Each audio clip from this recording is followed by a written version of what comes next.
All right, today we're going to tackle a problem that every single Linux user runs into. We're talking about taking complete control of your system processes. We're going from that feeling of being totally stuck with a frozen app to being empowered to fix it just like that. You know the feeling, right? We've all been there. You're deep in your workflow and application just stops. The cursor spins and spins, you can't click on anything, and you are completely, totally stuck. So what's the move? Now, if you're coming over from Windows, your muscle memory is probably screaming Control-Alt-Delete to open up the task manager. Well, in Linux, your greatest power is in a different place. It's the command line. This is your mission control. Think of it as the task manager's way more powerful older sibling. Okay, so to wrangle that misbehaving application, you've got to identify it first. Every single program running on your system has its own unique ID.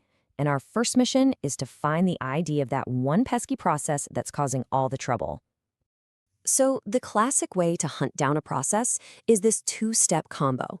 First, you type PSOUX, which spits out a massive list of everything, and I mean everything, running on your system.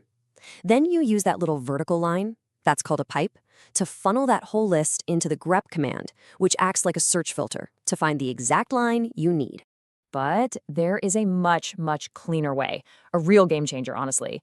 Instead of that whole two-step dance, you can just use pgrep. It's like a laser beam. It skips all the noise and directly finds the process ID for you. One command, one answer. No fuss, no extra steps. So much better. And that number that pgrep gives you, that's the process ID, or PID for short. Just think of it like a unique serial number for every single program that's running. This PID is our target. It's exactly what the kill command needs to know which process to talk to. You know, managing processes isn't just about stopping them cold. It's also about controlling how they run. See, in the terminal, processes can live in one of two states, right up front in the foreground or humming along in the background. And the cool part is you can switch them whenever you want. So a foreground job, that's the default. It's the star of the show, right in front of you, showing you all its output and completely hogging your terminal until it's done. But a background job, it just runs quietly behind the scenes, which frees up your command prompt so you can keep on working on other stuff. And this is where you basically become a process juggler. You can start a long-running command, say a continuous ping. Need your terminal back?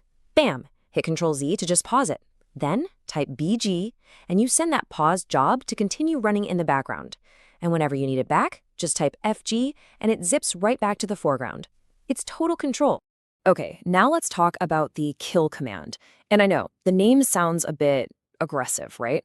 But really, it's more of a communication tool than a weapon. It doesn't just destroy things, it sends specific signals to a process. And each signal is like a totally different message. And this table just lays it out perfectly. The default signal, sigterm, is the polite one. It's basically saying, hey, could you please shut down when you get a chance? But sigkill? That one's a non-negotiable order. Shut down now.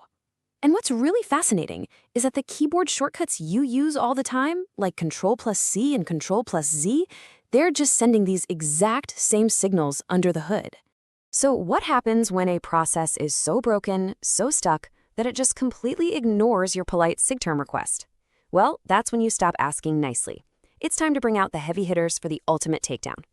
This is your final option, the unstoppable force. Using kill9 sends that sigkill signal we just talked about.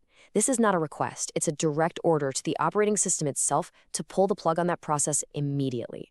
The process gets zero chance to save its work or clean up after itself, which is why it's a last resort. It's just gone. And for even more power, there's pkill. Just like pgrep made finding a process super easy, pkill makes killing one just as simple. You don't even need the PID. You just target it directly by its name. So if you've got like 5 frozen Firefox windows open, pkill Firefox takes them all out in one single command. So there you have it. You've gone from being a victim of a frozen app to having this whole toolkit to find, manage, and terminate any process on your system. That command line isn't so intimidating anymore, is it? It's your greatest ally for taking back control. So the only question